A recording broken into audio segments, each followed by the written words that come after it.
ಸ್ನೇಹಿತರೆ, ಮೀಡಿಯಾ ಮಾಸ್ಟರ್ಸ್ಗೆ ಸ್ವಾಗತ ಸುಸ್ವಾಗತ. ಗೆಳೆಯರೆ, ಸುತ್ತ ಹಚ್ಚ ಹಸಿರಿನ ದಟ್ಟ ಕಾನನ, ಕಾಡಿನ ಮಧ್ಯೆ ಪ್ರಕ್ಷುಬ್ಧತೆಯನ್ನ ನಿಗೂಢತೆಯನ್ನ ಒಡಲೊಳಗಿಟ್ಟುಕೊಂಡು ಬಳಕುತ್ತಾ ಹರಿಯುವ ಕಾಳಿ ಅನ್ನೋ ಕಪ್ಪು ಸುಂದರಿ, ಮನಮೋಹಕ ಆರ್ಕಿಡ್ಡುಗಳು, ವಿಶಿಷ್ಟವಾದ ಸಸ್ಯ ಸಂಪತ್ತು, ಮರವನ್ನಪ್ಪಿ ಕುಳಿತ ಕಾಡು ಪಾಪಗಳು, ಚಂಚಲ ಚಿತ್ತ ಜಿಂಕೆಗಳ ಹಿಂಡು, ಕೋತಿಗಳ ಚೇಷ್ಟೆ, ನೀರಾಟದಲ್ಲಿ ಮುಳುಗಿರುವ ಆನೆಗಳು, ಆಗಾಗ ಕಾಣಿಸುವ ಕಾಳಿಂಗ, ಆಗಸದಲ್ಲಿ ಬಾನಾಡಿಗಳು ಮೂಡಿಸುವ ಚಿತ್ತಾರ, ಬೇಟೆಗಾಗಿ ಹೊಂಚಿ ಕುಳಿತ ಚಿರತೆಗಳು, ಭಾರತದಲ್ಲಿ ಅಪರೂಪಕ್ಕೆ ಕಾಣಿಸುವ ಬ್ಲಾಕ್ ಪ್ಯಾಂಥರ್ಗಳು, ಇದೆಲ್ಲದರ ಜೊತೆ ಗಾಂಭೀರ್ಯದಿಂದ ದರ್ಶನ ಕೊಡುವ ಹುಲಿಗಳು. ಅಬ್ಬಾ, ಇದು ಯಾವುದೋ ಫ್ಯಾಂಟಸಿ ಕಾಡಿನ ಕಥೆಯಲ್ಲ, ಇದು ಗಂಧದ ಗುಡಿಯ ಕಾಡೊಂದರ ಕಥೆ. ಆ ಹಸಿರ ತಾಣದ ಸೊಬಗಿನ ನೋಟವನ್ನ ವರ್ಣಿಸೋದಿಕ್ಕೆ ಹೊರಟ್ರೆ ಪದಗಳು ಸಾಕಾಗುವುದಿಲ್ಲ. ಅಂಥ ವಿಶಿಷ್ಟವಾದ ಅರಣ್ಯದ ಕುರಿತು ಒಂದಷ್ಟು ಮಾಹಿತಿಯನ್ನ ನಾವೀ ಸಂಚಿಕೆಯಲ್ಲಿ ನೋಡೋಣ.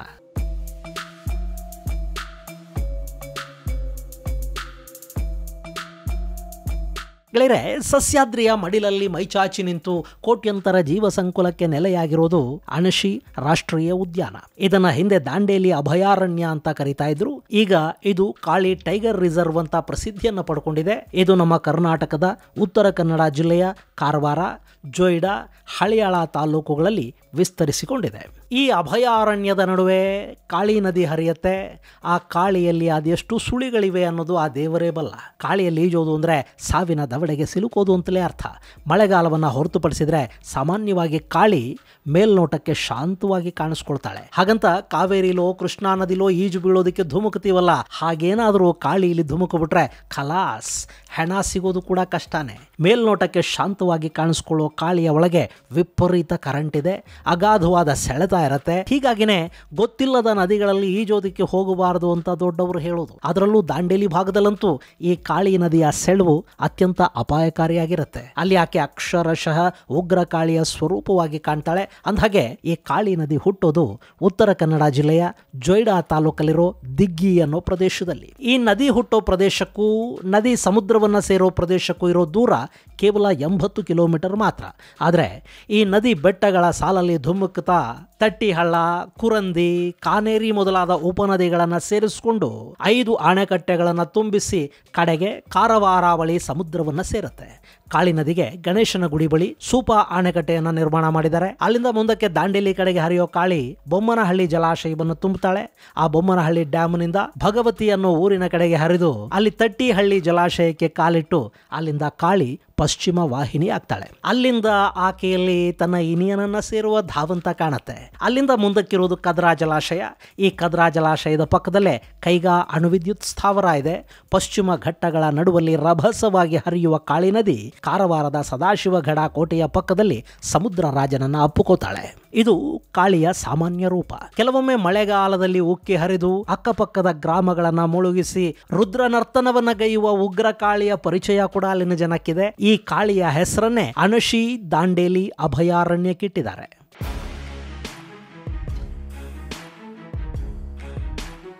ಜೀವ ವೈವಿಧ್ಯಕ್ಕೆ ಹೆಸರುವಾಸಿಯಾದ ಈ ಕಾಳಿ ತೀರದ ಕಾಡುಗಳಲ್ಲಿ ಹುಲಿಗಳು ಕಾಣಿಸಿಕೊಂಡ್ರೆ ಅವುಗಳನ್ನ ಗುಂಡಿಟ್ಟು ಕೊಲ್ಲಲಾಗ್ತಾ ಇತ್ತಂತೆ. ಅದು 19ನೇ ಶತಮಾನದ ಉತ್ತರಾರ್ಧ. ಆಗ ಉತ್ತರ ಕರ್ನಾಟಕ ಬಾಂಬೆ ಪ್ರೆಸಿಡೆನ್ಸಿಯ ಒಂದು ಭಾಗ ಆಗಿತ್ತು. ಅದನ್ನ ಕೆನರಾ, ನಾರ್ತ್ ಕೆನರಾ ಅಂತ ಅವರು ಕರೀತಾ ಇದ್ರು. ಅವತ್ತಿಗೆ ಬಾಂಬೆ ರಾಜ್ಯದಲ್ಲಿ ಹುಲಿಗಳು ಕಂಡು ಬರ್ತಾ ಇದ್ದದ್ದು ಕ್ಯಾನರೀಸ್ ಜಿಲ್ಲೆಗಳಲ್ಲಿ ಹಬ್ಬಿದ್ದ ಕೆನರಾ ಕಾಡುಗಳಲ್ಲಿ ಮಾತ್ರ. ಇಲ್ಲಿ ಹುಲಿ ಬೇಟೆ ಮಾತ್ರ ನಿರಂತರವಾಗಿ ನಡೀತಾ ಇತ್ತು. ಪ್ರಾಣದ ಹಂಗನ್ನು ತೊರೆದು ಜನ ಹುಲಿಗಳನ್ನ ಬೇಟೆಯಾಡೋದಕ್ಕೆ ನಿಲ್ತಾ ಇದ್ರು. ಜೊತೆಗೆ ಕರಡಿ, ಜಿಂಕೆ, ಚಿರತೆ ಮೊದಲಾದ ಪ್ರಾಣಿಗಳು ಕೂಡ ಅಲ್ಲಿ ಬಲಿಯಾಗ್ತಾ ಇದ್ವು. 1856ರಿಂದ 66ರ ನಡುವೆ ಸುಮಾರು 158 ಹುಲಿಗಳನ್ನ ಬೇಟೆಯಾಡಲಾಯ್ತಂತೆ. ಅಂದ್ರೆ ವರ್ಷಕ್ಕೆ 14 ಹುಲಿಗಳ ಹಾಗೆ ಅಲ್ಲಿ ಹುಲಿ ಬೇಟೆ ನಡೀತು. 1867ರಿಂದ 77ರ ನಡುವೆ ವರ್ಷಕ್ಕೆ ಸರಾಸರಿ 32ರ ಹಾಗೆ ಒಟ್ಟು 352 ಹುಲಿಗಳನ್ನ ಕೊಂದ್ರು. ಹಾಗೆ 1872ರಿಂದ 82ರ ನಡುವೆ 130 ಹುಲಿಗಳನ್ನ ಕೊಲ್ಲಲಾಯಿತು. ಅಂದ್ರೆ ವರ್ಷಕ್ಕೆ ಸರಾಸರಿ 27 ಹುಲಿಗಳು ಗುಂಡೇಟಿಗೆ ಬಲಿಯಾದವು. ಇನ್ನು 1856ರಿಂದ 1882 ಅಂದ್ರೆ ಸುಮಾರು 27 ವರ್ಷಗಳ ಅವಧಿಯಲ್ಲಿ ಈ ಕೆನರಾ ಕಾಡುಗಳಲ್ಲಿ ಬೇಟೆಯಾಡಲ್ಪಟ್ಟಿದ್ದು ಸುಮಾರು 640 ಹುಲಿಗಳು.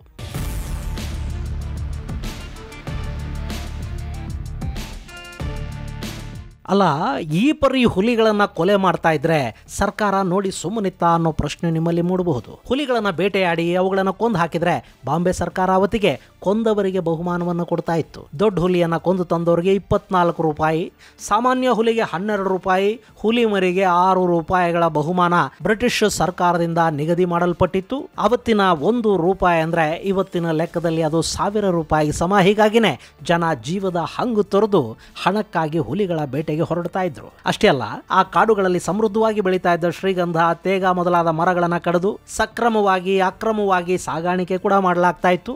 ದಾಂಡೇಲಿಯಲ್ಲಿ ಟಿಂಬರ್ಗಳ ಕಾರ್ಖಾನೆಗಳು ಆರಂಭ ಆದವು.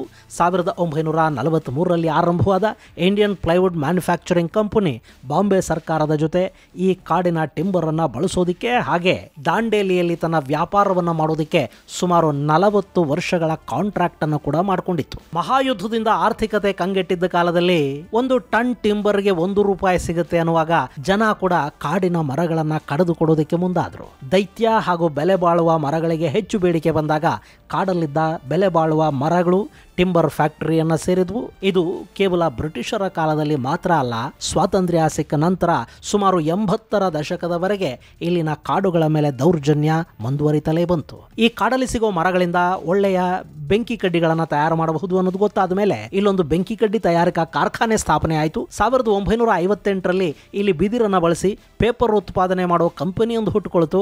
ಅವರು 1 ಟನ್ ಬಿದಿರಿಗೆ 3 ರೂಪಾಯಿ 12 ಪೈಸೆ ಕೊಡ್ತೀವಿ ಅಂದ್ರು. 1967ರಲ್ಲಿ ಚಿಪ್ ಬೋರ್ಡ್ ಫ್ಯಾಕ್ಟರಿಯೊಂದು ಇಲ್ಲಿ ಸ್ಥಾಪನೆ ಆಯಿತು.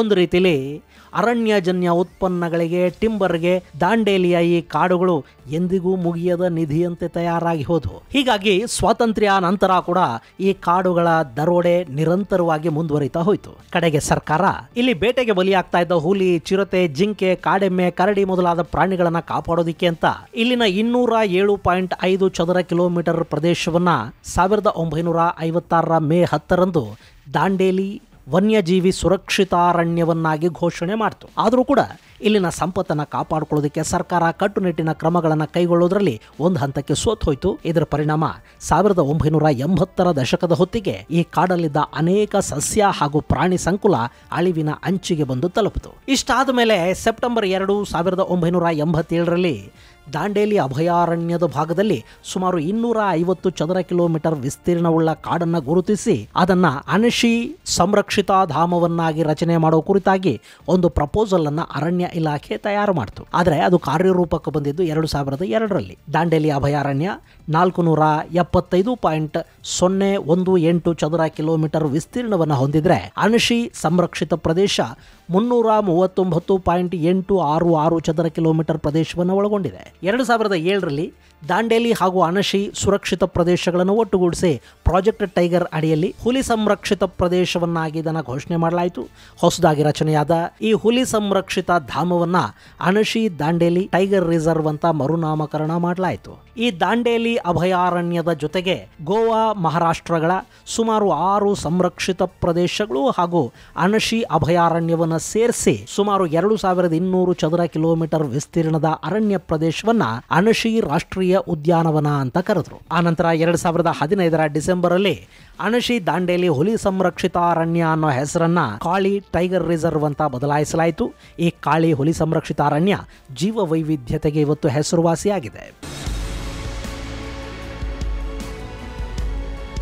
ಕಾಳಿ ಅಭಯಾರಣ್ಯದಲ್ಲಿ 30ಕ್ಕೂ ಹೆಚ್ಚು ಹುಲಿಗಳಿವೆ. ಇಲ್ಲಿ ಹುಲಿಗಳ ಜೊತೆ ಭಾರತದಲ್ಲಿ ಅಪರೂಪವಾಗಿ ಕಾಣಿಸಿಕೊಳ್ಳೋ ಬ್ಲಾಕ್ ಪ್ಯಾಂಥರ್, ಚಿರತೆಗಳು, sambar deer, spotted deer, mouse deer ಮೊದಲಾದ ತಳಿಯ ಜಿಂಕೆಗಳು, ಕರಡಿ, ಕಾಡೆಮ್ಮೆ, ಕಾಡು ಹಂದಿ, ಮುಳ್ಳು ಹಂದಿ, ಲಂಗೂರ್ ಸೇರಿದ ಹಾಗೆ ವಿವಿಧ ಜಾತಿಯ ಮಂಗಗಳು, ಕಾಡು ನಾಯಿ, ನರಿ, ಕಾಡು ಬೆಕ್ಕು, ಚಿರತೆ ಬೆಕ್ಕು, ವಿವಿಧ ಜಾತಿಯ ಮುಂಗುಸಿಗಳು, ಸ್ಪ್ಲೆಂಡರ್ ಲೋರಿಸ್ ಅಂದ್ರೆ ಕಾಡು ಪಾಪ, ಮಲವಾರ್ ಸಿವೆಟ್ ಮೊದಲಾದ ಸಸ್ತನಿಗಳು, ಕಾಳಿಂಗ ಸರ್ಪ, ನಾಗರಹಾವು, ಹೆಬ್ಬಾವು, ವೈಪರ್ಗಳು, ರ್ಯಾಟ್ ಸ್ನೇಕ್, ಕೊಳಕು ಮಂಡಲ, ಹಸಿರು ಹಾವು ಮೊದಲಾದ ಸರೀಸೃಪ ಜಾತಿಗಳನ್ನು ಇಲ್ಲಿ ಕಾಣೋದಕ್ಕೆ ಸಾಧ್ಯ ಆಗುತ್ತೆ. ವಿವಿಧ ಜಾತಿಯ ಹಾರ್ನ್ಬಿಲ್ಗಳು, ಪಾರಿವಾಳಗಳು, ಬುಲ್ಬುಲ್ ಪಕ್ಷಿಗಳು ಸೇರಿದಂತೆ 200ಕ್ಕೂ ಅಧಿಕ ಪಕ್ಷಿಗಳನ್ನು ಇಲ್ಲಿ ಗುರುತಿಸಲಾಗಿದೆ.